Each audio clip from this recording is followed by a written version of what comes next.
ये माटी का तन है मेरा, मन और प्राण भी तेरे, मन और मैं एक गोपी, तुम हो कन्हैया, तुम हो भगवान मेरे, तुम हो कृष्ण कृष्ण कृष्ण रखे आत्मा मेरी, कृष्ण कृष्ण कृष्ण रखे। ओ साँझ सवेरे तेरे गुण गाए, साँझ सवेरे तेरे गुण तुझ पे मैं गाना बलि बलि जाए, तुझ पे मैं गाना बलि बलि जाए। प्रेम में रंगी मैं तेरे भक्ति में रंगी,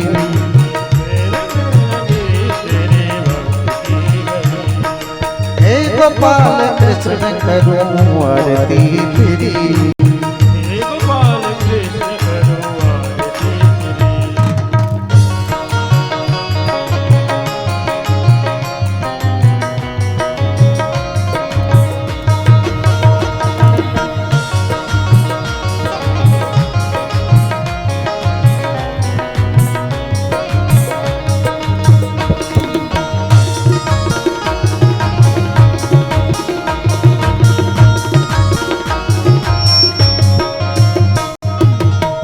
कान्हा तेरा रूप अनूप मन को हरता जाए,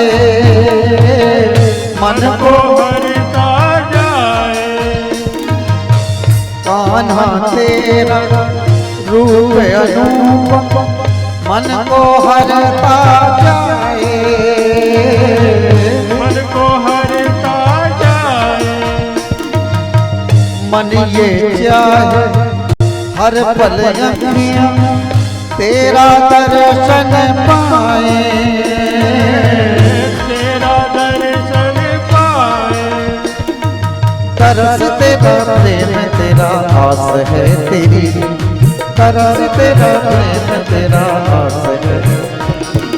हे गोपाल कृष्ण करूं आरती तेरी, हे गोपाल कृष्ण करूं आरती तेरी। ओ साँझ सवेरे तेरे गुण गाए, साँझ सवेरे तेरे गुण गाए। तुझ पे मैं गाना बलि बलि जाए, तुझ पे मैं गाना बलि बलि जाए। प्रेम में रंगी मैं तेरे भक्ति में रंगी, प्रेम में रंगी मैं तेरे भक्ति में रंगी। हे प्रिया पति मैं करूं आरती तेरी, हे सियापति करूं आरती तेरी। कर्पूर गौरम करुणावतारम संसार सारम तुझे प्रहार, सदा वसंतम हृदयारविंदे भव भवानी। त्वमेव माता च पिता त्वमेव, त्वमेव बन्धु च सखा त्वमेव, त्वमेव विद्या त्वमेव सर्वं मम देव, त्वमेव सर्वं मम देव, त्वमेव सर्वं मम देव।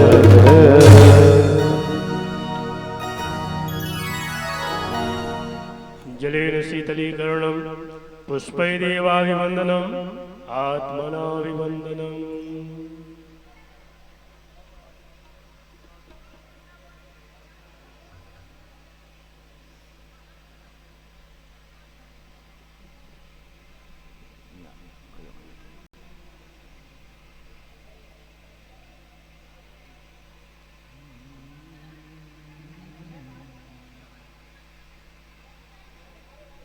अब आप लोग अपने अपने स्थान में बैठ जाएं और गुरु जी से निवेदन करूंगा कि हम सब भक्तों को आज की कथा सुनाने की महान कृपा करें।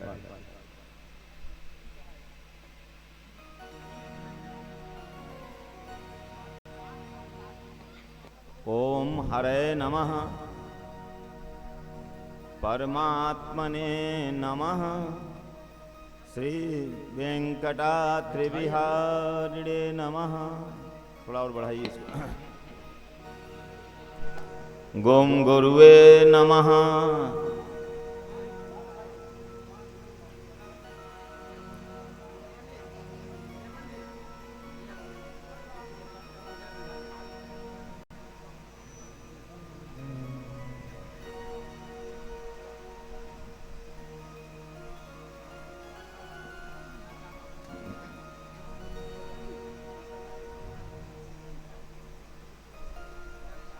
आप सभी लोग बैठ जाएं, जो भी हैं बैठ जाएं, जहां भी।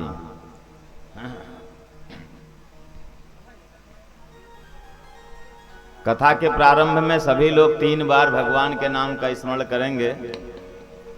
ओम नमो भगवते वासुदेवाय। ओम नमो भगवते वासुदेवाय। हरि ओम नमो भगवते वासुदेवाय। हरि ओम नमो भगवते वासुदेवाय।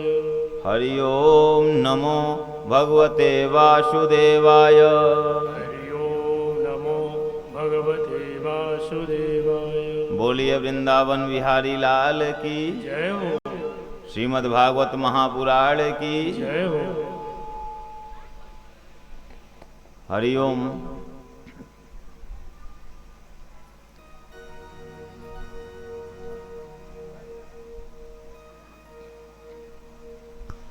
सच्चिदानंद रूपाय विश्वोत्पत्त्यादि हेतवे तापत्रय विनाशाय श्रीकृष्णाय वयं नमः। कृष्णाय वासुदेवाय हरे परमात्मने प्रणतक्लेशनाशाय गोविंदाय नमो नमः।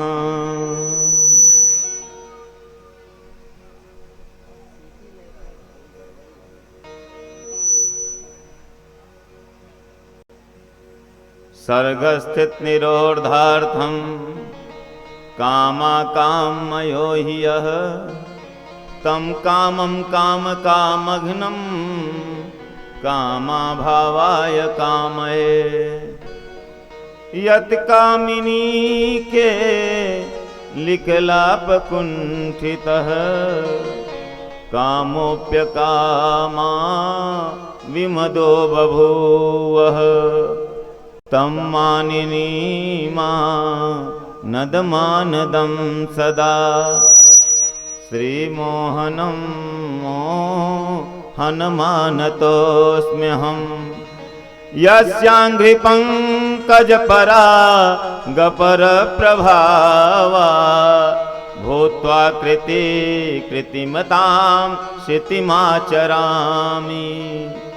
तं सद्गुरुं सततसर्वसुखं सदग्रं वन्दे सदा विमलबोधघनं विचित्रम्। व्यासं व्यासकरं वन्दे मुनिं नारायण स्वयं। यतः प्राप्त कृपा लोका मुक्ता कलेर्गहात्। यस्य तुण्डाचयच्युतो राजते अमृषात्मकः तमच्युत कथा कुञ्जे सुकूजन्तं सुखं भजे। सुकूजन्तं सुखं भजे। ऐसे श्री सुखदेव जी महाराज को हम प्रणाम करते हैं। भगवान का विवाह हो गया है और जैसे ही रुक्मिणी जी के साथ भगवान का विवाह होता है तो उसके बाद भगवान के विवाह की लाइन लग जाती है। जीवन में जब तक लक्ष्मी की प्राप्ति नहीं हुई, लक्ष्मी का आगमन नहीं हुआ, तो संसार में अगर आपके पास लक्ष्मी नहीं है, श्री नहीं है, तब तक कोई पूछता नहीं। लेकिन जैसे ही लक्ष्मी स्वरूपिणी रुक्मिणी जी का आगमन होता है तैसे ही विवाह की होड़ लग जाती है। श्रीमद् भागवत महापुराण में बताया गया है कि भगवान के 16,108 विवाह हुए। कितने हुए? 16,000 बताना तो पड़ेगा, हैं? कितने हो गए विवाह? 16,108। और श्रीमद् भागवत महापुराण में यह भी बताया गया है कि प्रत्येक रानी से 10-10 पुत्र उत्पन्न हुए। तो कुल कितने हो जाएंगे? देखिए आज गणित की क्लास लग रही है, हैं? जब भगवान सूक्ष्म होते हैं, भगवान समेटते हैं, तो ऐसा समेटते हैं कि सर्वत्र शून्य ही शून्य दिखता है। यह सृष्टि जब समेटी जाएगी तो कुछ भी नहीं बचेगा। 4 प्रकार के प्रलय बताए गए, तो उसमें से बताया गया कि एक प्रकार का ऐसा भी प्रलय है कि उसमें सब कुछ शून्यमय हो जाएगा। और जब सृष्टि का विस्तार करते हैं परमात्मा, तो सोचिए किस तरह से विस्तार होता है।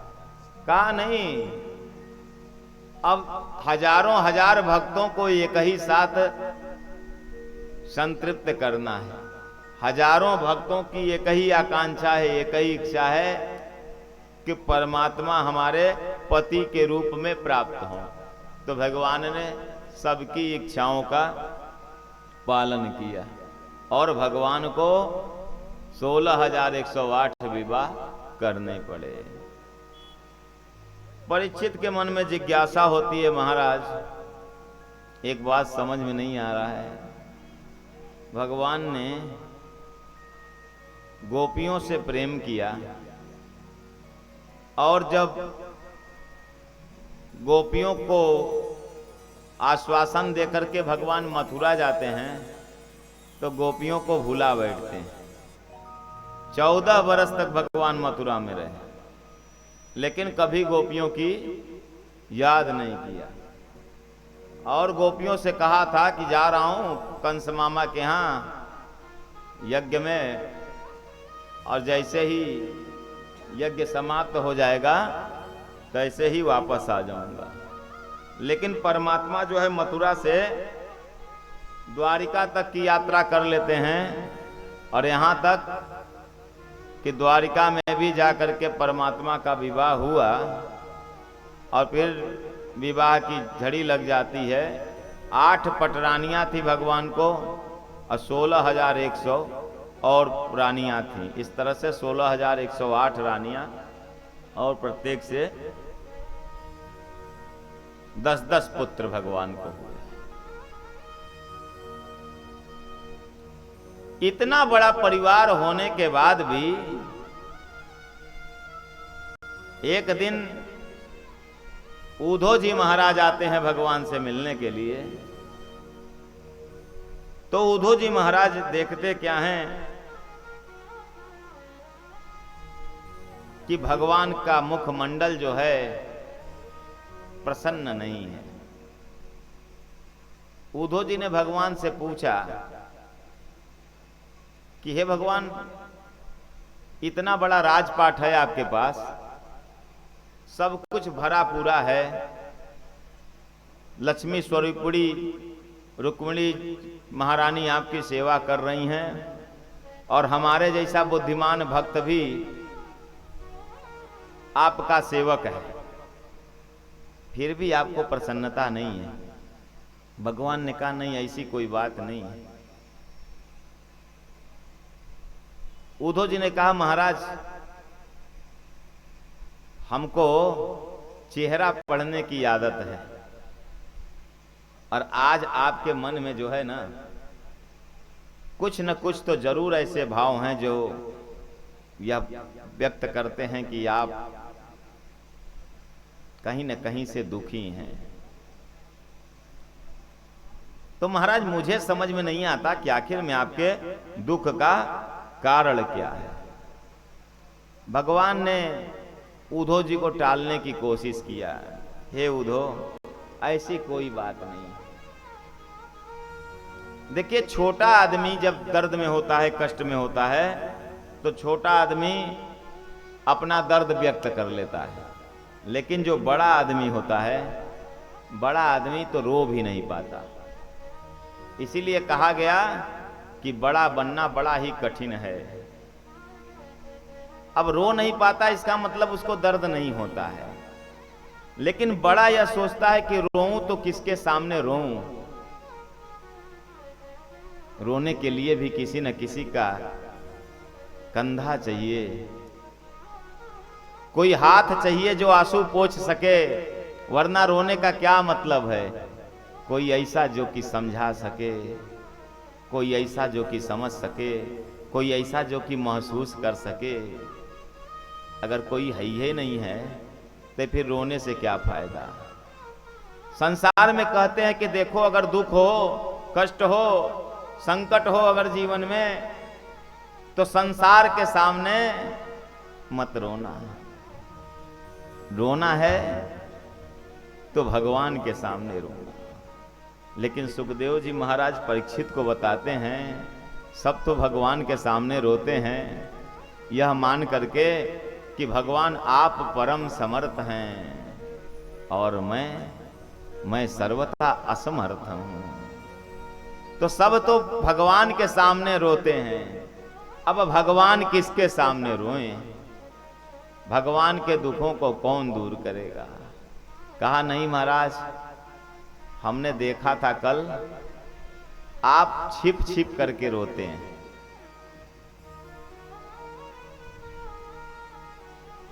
हृदय में अगर कष्ट है,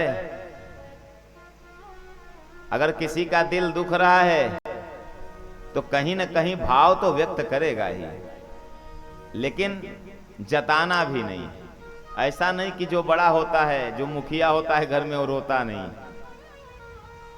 वह भी रोता है, लेकिन उसके रोने का तरीका अलग होता है। वह मन ही मन रोता है, और जब मन ही मन कोई रोता हो तो उसको पकड़ पाना बड़ा ही कठिन काम है। उद्धव जी महाराज ने कहा, देखो आप मन ही मन रोते हैं, ये ठीक नहीं है। क्योंकि हमारे यहां यह कहा गया है कि अगर दुख है तो उसे आपस में बांट लेना चाहिए।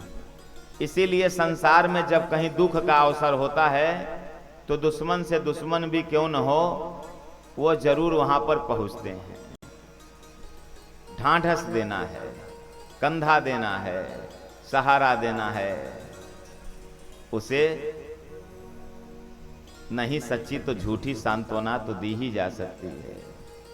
घोर से घोर विरोधी भी क्यों ना हो, कहता है महाराज आप चिंता मत करिएगा, हमारी अगर कहीं जरूरत पड़ेगी ना तो हमें बुला लीजिएगा। यह जानने के बाद भी कि यह जो है ना, यह तो दुखी हैं। दुखी व्यक्ति क्या बुलाएगा किसी को? दुखी व्यक्ति का दुख कौन दूर कर सकता है? भगवान कृष्ण ने कहा, देखो उद्धव जी महाराज, अगर आप पूछे ही रहे हैं ना, तो एक बात बताऊं, मैं आ तो गया हूं, लेकिन मुझे अभी भी अपने गोकुल की याद आ रही है। पता नहीं हमारी गोपियां वहां पर कैसे होंगी। हमने उनसे वादा किया था कि जल्दी ही मैं वापस आऊंगा, लेकिन कभी जाने का मन ही नहीं हो पाया। इतनी व्यस्तता, इतनी व्यस्तता, इतनी व्यस्तता। अच्छा, जीवन में हम आप भी यही काम करते हैं। जहां हमको समय देना चाहिए वहां हम समय ही नहीं देते, और जहां समय नहीं देना चाहिए वहां हम पर्याप्त समय देते हैं। हे उद्धव,